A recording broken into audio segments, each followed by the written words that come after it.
Hello, good evening and welcome to my humble model railway, Bedstead Junction. Tonight we're going to be looking at a couple of locomotives. We've got three on the track. We'll see if we can get all three, give a running session to all three if we can in the time. Now, the first one we're looking at is a Deane single, William Deane, Lorna Doone. William Deane and Lorna Doone. Two little interesting stories in a way. Lorna Doone was a book, a romantic novel, a romantic adventure novel, set in the wilds of Exmoor. Imagine that, that would have got the pulses racing in Victorian times, wouldn't it? And it was a story about a renegade family called the Doones, and really a lot about a character called Lorna Doone. And it's a romance between Lorna Doone and a farmer called John Ridd. Okay, and it eventually ends up all happy in the end, but it's interesting really because it's actually set in the time of the Monmouth Rebellion. Things like hanging Judge Jeffreys and everything else. The Monmouth Rebellion culminated in the Battle of Sedgemoor, where the forces of Monmouth were actually crushed by the King's army. It wasn't a professional army at all. In fact, it was called the Pitchport Rebellion. But this, the story of Lorna Doone, may have attracted many people to the West Country, especially to Exmoor. In fact, if you drive into Exmoor today, you'll still see signs saying you're entering into Lorna Doone country. Okay, so imagine you've read Lorna Doone and now you're sat in Paddington Station, excitingly waiting to go to Exmoor. Okay, and there we go. So that's our Lorna Doone. It's a 422 design. Okay, and it's a model by Hornby, and it's one of a set of 2000, limited edition of 2000. I've got number 1725 of 2000, signed by Simon Kohler there. Okay, he's still working with Hornby to this day. Now, there is a documentary on at the moment about Hornby, on at 9 o'clock at night, on a Monday night. The first episode's already been aired, but I would advise you to try and find it if you can on Catch Up TV, the first episode, and maybe watch the rest of the series. I quite enjoyed watching it. Bit of a fly on the wall about what goes on in the inner sanctum of Hornby. Okay, but here's our Lorna Doone. So what we're going to do is we're going to put her into reverse gear and we're going to run her out, okay? And we'll talk a little bit more about the locomotive. Okay, so away she goes.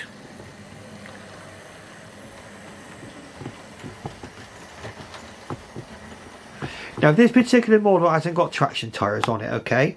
So, it being a single wheeler as well, only one set of driving wheels, traction could be a problem for anything more than these two coaches. I think I've tried. It will run with three, but I think the locomotive is working hard putting three coaches on this layout. So we're going to be running with two tonight. But it's a very lovely locomotive anyway. I'm still glad I bought it.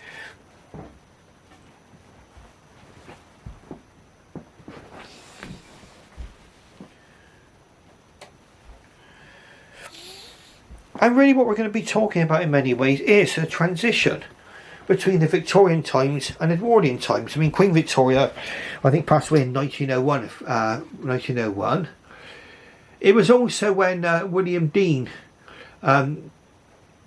retired as Chief Mechanical Engineer of the Great Western Railway. And he was actually...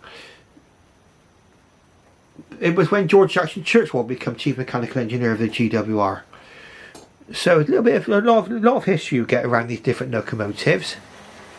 But William Deane, now he was Chief Mechanical Engineer from 1877 to 1901, 1902 I think it was. A time of great changes on the Great Western Railway, to be honest with you. And during the predominant sort of thought about locomotives during the Victorian era was that single wheelers were going to be the locomotive for speed,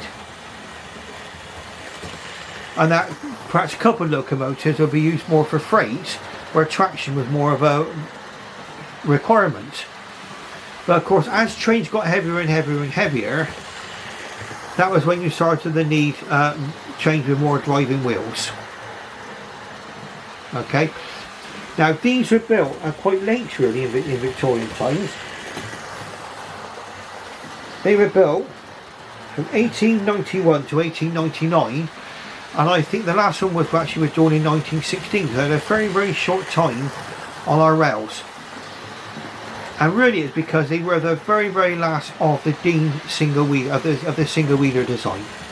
From then on, the Great Western Railway for express passenger locomotives went very much gone over into coupled wheel designs. First of all with 440s and then 460s.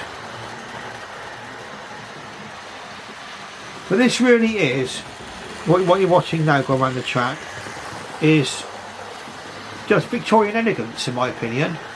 It's putting a couple of Doone Clerestory coaches as well. They were gas lit, and that's why they needed the extra windows in the top of the coaches. Now, this particular model by Hornby has got a detailed cab, but some of the detail on it was actually moulded on, because this one actually owes its heritage right back to the original 1960s Hornby Triangle days, when they came out with the Lord of the Isles. The Lord of the Isles was the first of these locomotives made by Hornby, and you can still they're still around. The latest one to be produced was Achilles, quite recently by Hornby. They again were exactly the same design, a very, very similar design, and really the same tooling by Hornby. But I think they have traction tyres on them, and I've got to be honest with you, I think if you're going to be putting any more than say 2 or 3 coaches, you're going to need traction tyres, especially if there's any kind of slopes on there. Like I say, this particular model does not have traction tyres, which a lot of people would prefer. Handles points very, very well. Goes around the track very, very well indeed. It's got a moulded on dart, okay. I think the handrails down the side of the boiler are moulded on as well. It's got the copper cap chimney, obviously the safety valve cover, but it's got the steam dome in between, which is again the dome. That's something which is very much an older design.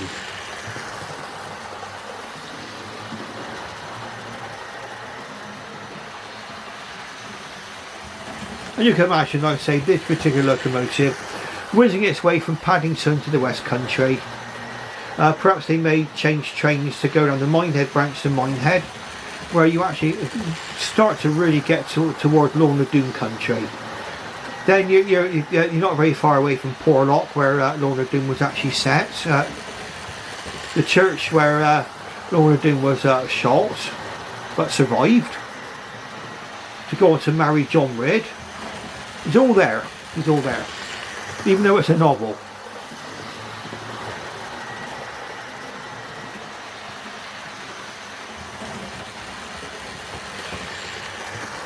Now, William Dean had to preside over the change really between the old broad gauge, GWR broad gauge, and the standard gauge. In fact, the broad gauge, I believe, actually eventually went to the late 1800s.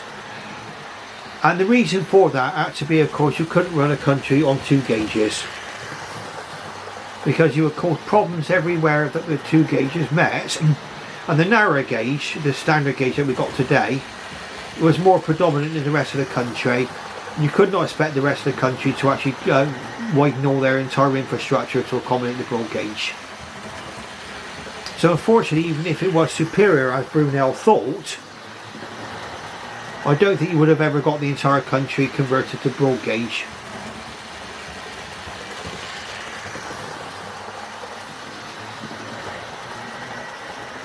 None of these locomotives went on to preservation, but there is a replica, but it's not really a working replica. I mean, there'd be no chance of ever actually running.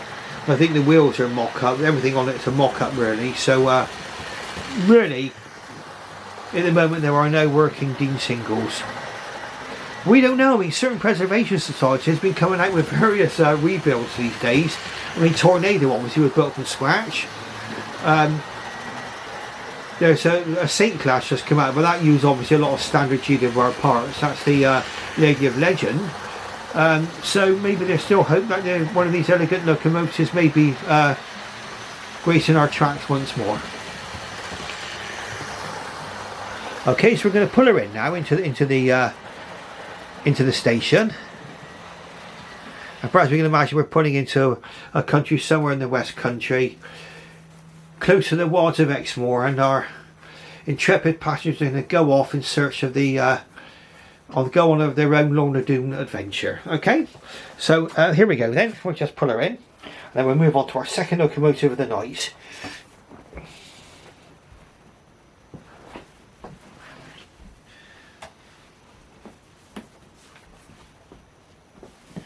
I'm going to have a look at some pure Victorian elegance now coming into the station.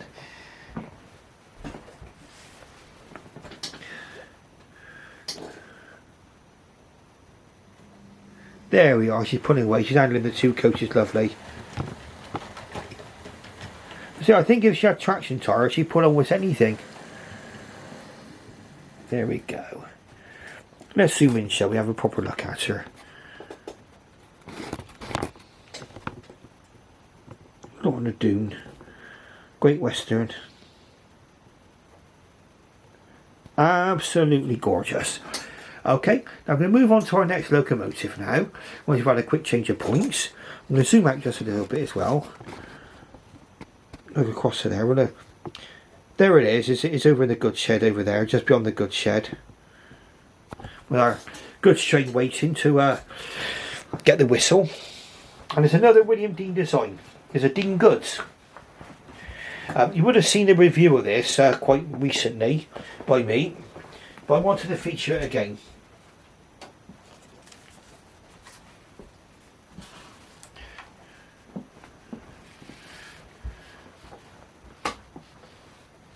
Because I wanted to show two locomotives by William Deane. And here we go. We'll just put the tracks into reverse. And away we go. Right. Let's watch this one come out of the goods yard now. Putting quite a nice interesting little train there.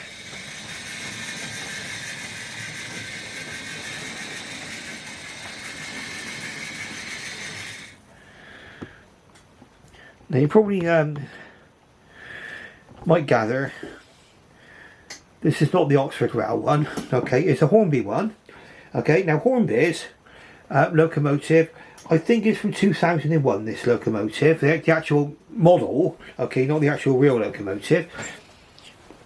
I'm just going to give her a run around the track now with our lovely goods train. Putting a variety of coaches tonight. So we set the points now for her to go away. And off we go.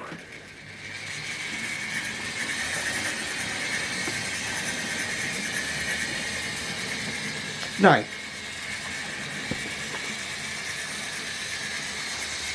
it's a tender driven locomotive, okay? I've not got a problem with tender driven locomotives as long as they work, and this one definitely works, as you can see, okay? Now, one of the reasons why a lot of these locomotives were tender driven is because you could accommodate the motor in the much larger motor in the tender, and giving you possibly more reliability at the time. Obviously today you've got much smaller motors, cordless motors, all these other stuff. This is basically like a ring-filled type motor. So the motor's got brush and springs in it. You can actually change those brush and springs, and you can actually get this engine going should there be a fault developed with the motor. In fact, it's very, very rare. I don't think I've ever taken a ring-filled motor to pieces. Now, I should imagine that some people have had other experiences with ring-filled motors in Hornby locomotives, But I've got to be honest with you, my experience so far with the Hornby Wingfield motor has been quite positive. Obviously you don't see them in their locomotives today. You get things like 5-pulse skew-wang motors. I think their black motor is a legend, isn't it? But anyway, there's a nice little Dean good whizzing man now. Now again, William Dean. It's a bit funny really that it was thought that you could use a single wheeler for express passenger locomotive, that would be for speed, but then if you're looking for pulling power for freight, you build an 060.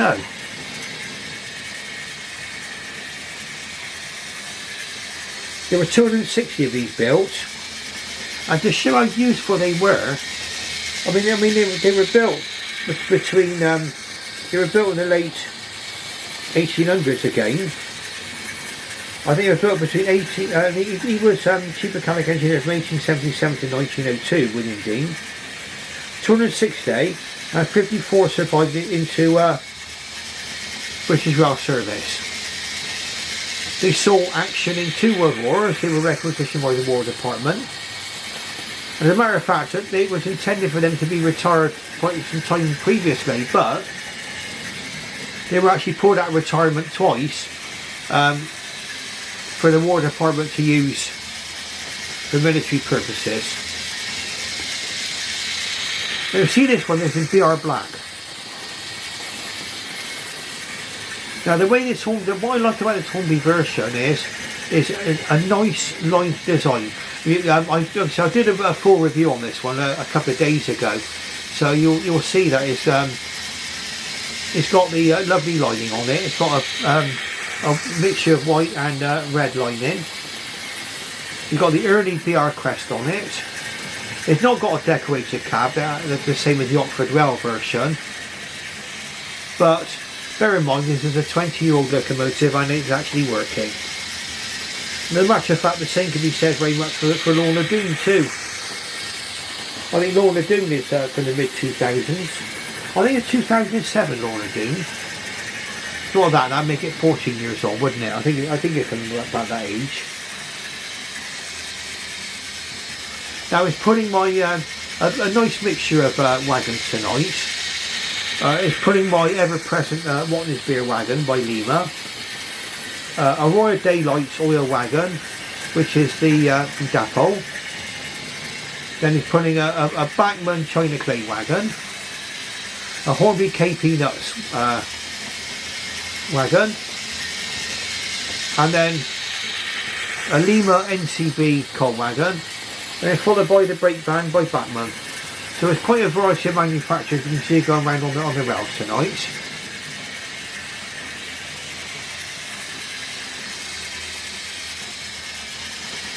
Lovely little locomotive, very nice too.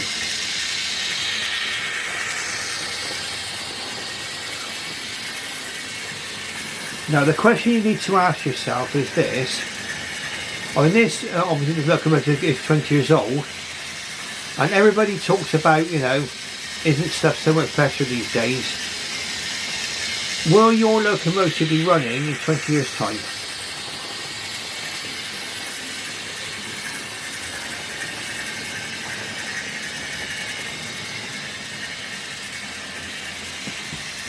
I think this guy says a lot to say. I mean, I think Hornby, I mean, they've gone through various ups and downs periods. I mean, they had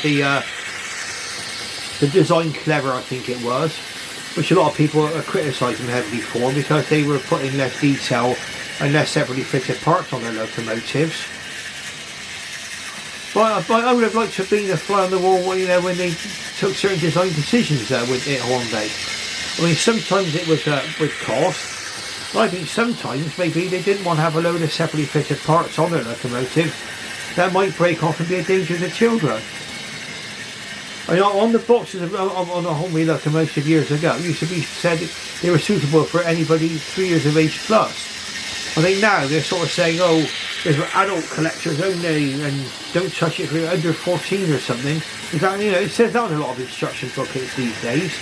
Which is a shame really, because you've got more highly detailed locomotives, but in my opinion they're a lot more fragile. You know, and I think somewhere along the line You have to strike that balance between detail and durability. No separately fitted darts on this locomotive.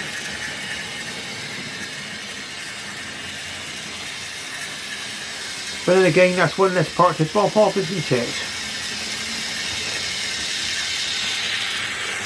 Now I'm going to pull our Deane goods in just a moment.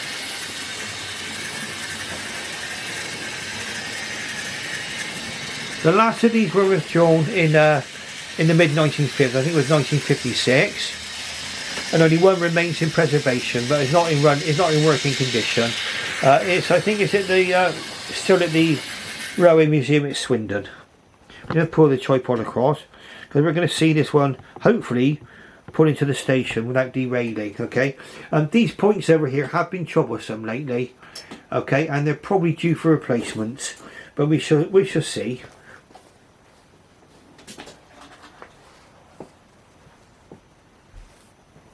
Here we go. And we'll just see. Now it went perfect in rehearsal, okay? So we'll see what it's like now in a live situation.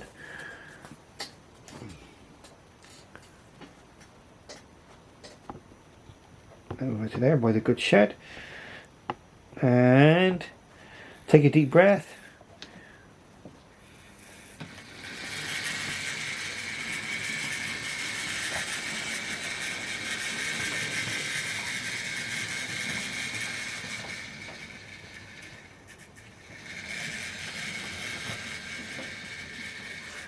Yeah, I slightly changed the layout design. What I've done is I put a little quarter piece of track, a tiny quarter piece of track, just ahead of each of those points. So that there's a little bit of straight track which the locomotive's going on to before it actually hits the points. And I think it's helped the derailing problem because I was getting a lot of derailments on those points over there. And it seems to have actually stopped now. So that's a cause for celebration. And we've got another cause for celebration as well. We're moving from William Deane to George Jackson Churchward now for our very, very last locomotive. Now, we're just going to reverse around to the station. Now tonight, you may have seen another video. Barry Davis has done a video, very good one again, about these particular locomotives. Talking with great enthusiasm about these counters by Hornby, and with very good reason too. They're fantastic. Okay, that's all I can say. They're fantastic. It's a railroad model, so it's not as highly detailed as the the full fat fancy models, but it's got a beautiful motor in it, the 6442 motor. Very good motor to have in a locomotive. Pulling away now beautifully. This one's got traction tyres, something to bear in mind. And again, I think with being a 440, I'd say it probably needs them. Okay. I mean, a lot of people would be sort of growling at me now by making a statement like that. But you have to sort of work within what a locomotive can and can't do. And obviously, the more driving wheels you've got, the more traction you're going to get. It's just physics, isn't it, really? You can have more weight to the locomotive, I guess, as well. But really, with something like this, where my Lorna Doone could possibly do a traction tyre, I think this one benefits from traction tyres, which it actually has. Okay, so away we're going to go.